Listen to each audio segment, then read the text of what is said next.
Hello बच्चों, let's read the question. Question says the function y equals to ax plus b upon x minus 1 x minus 4 has turning point at p 2 comma minus 1 then find the values of a and b. इस question को करने के लिए हम इसका की concept समझते हैं. तो की कॉन्सेप्ट है कोई फंक्शन जो है अगर ग्राफ के थ्रू समझ लेते हैं. जैसे ये कोई फंक्शन का ग्राफ है, ठीक. तो इस वो पॉइंट को टर्निंग पॉइंट बोल रहे हैं जिस पॉइंट पे जैसे फंक्शन है यहाँ से डिक्रीजिंग है, यहाँ पे डिक्रीजिंग है, पर इस पॉइंट के बाद ये फंक्शन की वैल्यू क्या होगी, इंक्रीज होना स्टार्ट होगी. तो होगा क्या, इस पॉइंट को हम टर्निंग पॉइंट बोलेंगे, ठीक.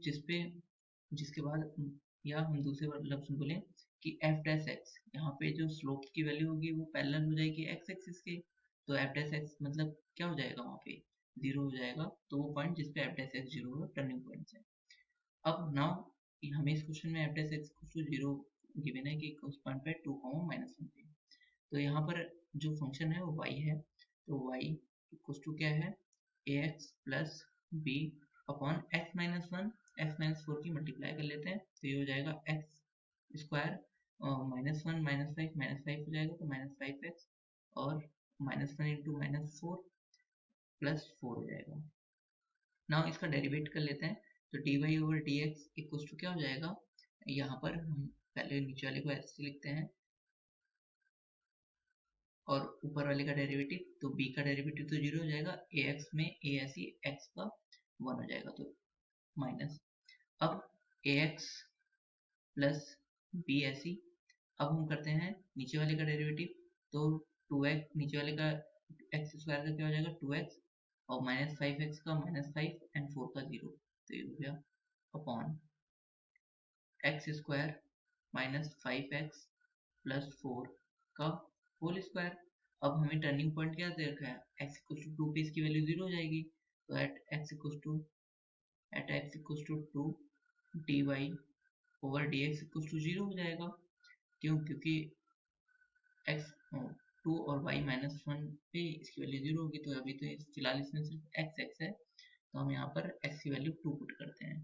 तो ये हो जाएगा हमारा एक्स स्क्वायर मतलब 2 का square minus 5 into 2 plus 4 into A minus 2a plus b into यहाँ पे है 2x माइनस 5 मतलब 2 इंटू 2 माइनस 5 अपॉन में है एक्स स्क्वायर. तो मतलब 2 एक्स की जगह पे हम 2 पुट कर रहे हैं बेसिकली. 2 माइनस 5 इंटू 2 प्लस 4 का होल स्क्वायर इक्वल टू 0. अब ये जो पूरा टर्म है वो यहाँ से चला जाएगा यहाँ पर, तो 0 में मल्टीप्लाई हो जाएगा और बाकी को हम सॉल्व कर लेते हैं. तो ये इक्वल हो जाएगा 2 का स्क्वायर 4. तो हो जाएगा 4 माइनस यहाँ से इक्वल आ जाएगा 10 प्लस 4 माइनस इस यहाँ पे 4 और माइनस 5 माइनस 1 बचेगा और ये माइनस प्लस हो जाएगा. तो 2a प्लस b और यहाँ से ये क्या हो जाएगा, इससे यहाँ पर a भी है इक्वल टू 0 और इसे सॉल्व करने पे ये क्या हो जाएगा, यहाँ पर 8 माइनस 2 बचेगा. तो minus 2a plus 2a plus b equal to 0. यहाँ से ये कटा, यहाँ से कितना आ गया, यहाँ से आया b इक्वल टू 0. अब हमें जो y इक्वल टू क्या गिवन था, y इक्वल टू गिवन था ax plus b upon x square minus 5x plus 4. ये हमें गिवन था यहाँ पर. तो ये हमें गिवन था, तो हम यहाँ पे b की वैल्यू 0 पुट करते हैं और x और y की वैल्यू, क्योंकि ये इसको सेटिफाइज करेगा 2 माइनस 1. तो b की वैल्यू 0 और x की वैल्यू 2 और y की वैल्यू 1 पुट करते हैं माइनस का.